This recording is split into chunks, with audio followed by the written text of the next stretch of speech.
America और Iran के बीच का जो युद्ध है वो अब 5वें हफ्ते में पहुंच चुका है और इसी पर लेटेस्ट अपडेट्स लेकर हम आपके साथ जुड़ गए हैं। मैं हूं शिवांगी और मेरे साथ हैं अभिषेक। अगर लेटेस्ट अपडेट की बात करें तो ट्रंप ने एक अल्टीमेटम दे दिया है कि अब जल्द से जल्द उन्हें एक समझौते पर पहुंचना पड़ेगा, अदरवाइज़ यूएस जो है ईरान पर अटैक करेगा। यही नहीं, ईरान के इलेक्ट्रिक प्लांट्स, ऑयल वेल्स और खर्ग आइलैंड, इन सब के लिए धमकी दी है एक तरह से ट्रंप ने।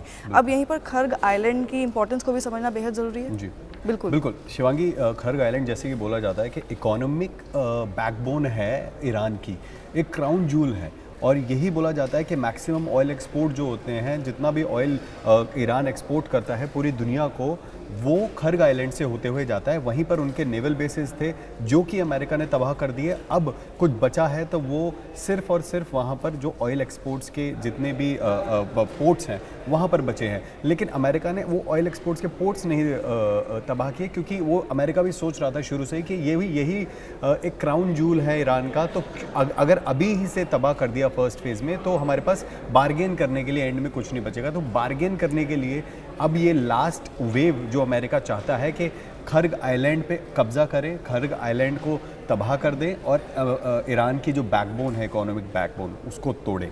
तो ये खर्ग आइलैंड की इंपॉर्टेंस है और खर्ग आइलैंड पे अगर अमेरिका का कब्जा होता है तो ईरान बहुत ज़्यादा बैकफुट पे आ जाए। एग्जैक्टली वही रिपोर्ट्स ये भी हैं कि 5000 यूएस मरीन्स जो है उनको पोजीशन कर दिया गया है पर्शियन गल्फ में, ताकि खर्ग आइलैंड पर कब्जा कर लिया जाए। और यहाँ पर चाइना फैक्टर भी कंसिडर करना इंपॉर्टेंट है, क्योंकि रफली 11% जो चाइना का सी बॉन्ड ऑयल इंपोर्ट है वो इधर से ही आता है। तो अगर यहाँ पर कब्जा हुआ तो एक तरह से चाइना भी जो है वो इस वॉर के अंदर आ जाएगा। एक बड़ी बात शिवांगी मैं यहाँ ऐड करूँगा कि चाइना का इन्वॉल्वमेंट इस समय पर क्यों ज़्यादा मायने रखता है, क्योंकि 15 अप्रैल को बोला जा रहा है कि डोनाल्ड ट्रंप चाइना जा रहे हैं। अच्छा। और उनकी शी जिनपिंग के साथ वार्ता हो सकती है।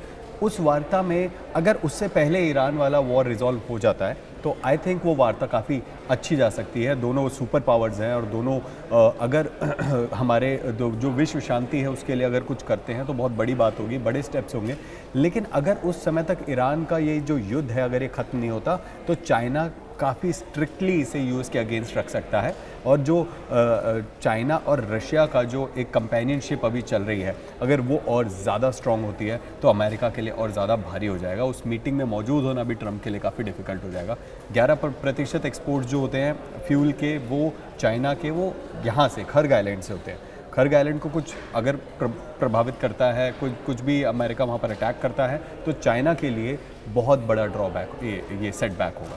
एग्जैक्टली तो इस वक्त ये जो स्टेज है, थोड़ा सा टेंशन वाला स्टेज हम कह सकते हैं ट्रंप के लिए, क्योंकि अगर जल्दी समझौते पर नहीं आए तो फिर यहाँ पर खतरा मंडरा रहा है। लेकिन अगर वहीं दूसरे अपडेट्स की बात करें तो ईरान और उसके प्रॉक्सीज ने 14 बैलिस्टिक मिसाइल्स एंड 12 ड्रोन्स छोड़े हैं कुवैती एयर स्पेस में। यही नहीं, एक इंसिडेंट जो भी रिसेंट हुआ वो ये था कि एक fully loaded Kuwaiti oil tanker था, उस पर अटैक हुआ है। उसका नाम था अल सलमी और इस पर अटैक हुआ है, तो वो भी दुबई पोर्ट के पास। तो इसको लेकर भी काफ़ी चर्चा में, मतलब हेडलाइंस बनी हुई हैं। और साथ ही एक और खबर आ रही है, अब ये देखना होगा कि ये संडे की थी वैसे तो, कि पाम बीच आइलैंड जो है वहाँ पर एक फाइटर जेट्स आए थे। उन्होंने बेसिकली एक सिविलियन प्लेन ने जब रेस्ट्रिक्टेड एयर स्पेस ब्रीच किया तो उन्होंने उधर संभाला पूरा स्पेस। राइट, एग्जैक्टली, बिल्कुल सही। सो डोनाल्ड ट्रंप का जो रेजिडेंस है वो मार-ए-लागो है। मार-ए-लागो के आसपास जो यूएस प्रेसिडेंट का रेजिडेंस होता है उसके काफ़ी किलोमीटर तक एक रिस्ट्रिक्टेड एयर स्पेस होता है। उसके ऊपर देखा गया कि एक नॉर्मल सिविलियन एयरप्लेन था जो कि क्रॉस करके गया। उसके तुरंत बाद, हालांकि ये अटैक वाली सिचुएशन नहीं है, लेकिन फिर भी डोनाल्ड ट्रंप की सिक्योरिटी की जितने भी प्रोटोकॉल्स होते हैं वो हुए। वहाँ पर फ्लेयर्स छोड़े गए, फाइटर जेट अलाइन कर दिए गए, एयरफोर्स 1 टारमैक पर खड़ा कर दिया गया, ताकि तुरंत ही अगर कुछ होता है, कुछ अटैक वाली स्थिति आती है तो उसको खाली करा दिया जाया करे। और उस जो प्लेन था जो आया था उसको लैंड कराया गया और फिर उसके बाद उसकी पूछताछ भी की गई। लेकिन ये भी साथ ही साथ में कि मार-ए-लागो पर उस वक्त डोनाल्ड ट्रंप मौजूद नहीं थे। वो गोल्फ क्लब में जो उनका दूसरा रेजिडेंस है वो वहाँ पर मौजूद थे। तो स्थिति काफ़ी टेंशन भरी हो गई थी और ऐसा लगा था कि ईरान की कोई प्रॉक्सी या फिर ईरान का कोई स्लीपर सेल है जो कि यूएस में घुस गया है और यूएस में वो डोनाल्ड ट्रंप पे डायरेक्ट अटैक करने वाली नौबत बन चुकी है। बट उसको इवेट कर लिया गया, उसको बचा लिया गया। जी बिल्कुल।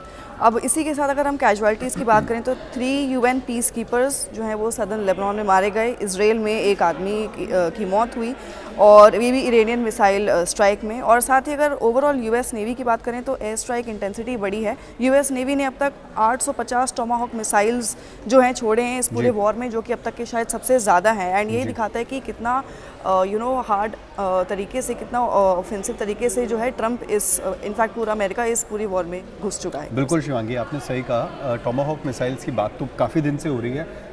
घातक मिसाइल्स हैं, बहुत ही लो फ्लाइंग मिसाइल्स हैं। 850 मिसाइल एक दिन में अगर छोड़ दिया, मतलब डोनाल्ड ट्रंप अब अपने फाइनल फेज़ में, जो उन्होंने बोला था 11,000 टारगेट्स हमारे हो चुके हैं, 3,000 टारगेट्स आर स्टिल लेफ्ट। तो शायद ये वही 3,000 टारगेट्स हैं जिन पर अटैक करने की डोनाल्ड ट्रंप ने भी कोशिश की है। लेकिन इसके साथ साथ टोमाहॉक मिसाइल्स की काफ़ी एडवांस टेक्नोलॉजी से बनते हैं, तो उनका प्रोडक्शन भी बहुत ज़्यादा कॉस्टली है।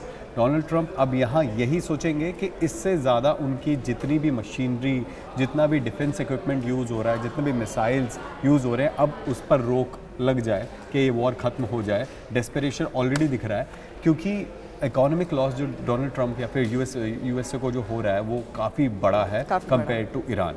एग्जैक्टली। अब इसके बाद अगर बात करें, पीस एफर्ट्स भी छेड़े गए और पाकिस्तान ने ये वादा किया कि वो मीडिएट करना चाहता है यूएस और ईरान के बीच में। हालांकि यूएस ने बोला कि आप कर सकते हैं मीडिएट, बट ईरान ने उसे सिरे से खारिज कर दिया। इससे पहले मीडिएशन टॉक्स होते, बहुत सारी बातें होती।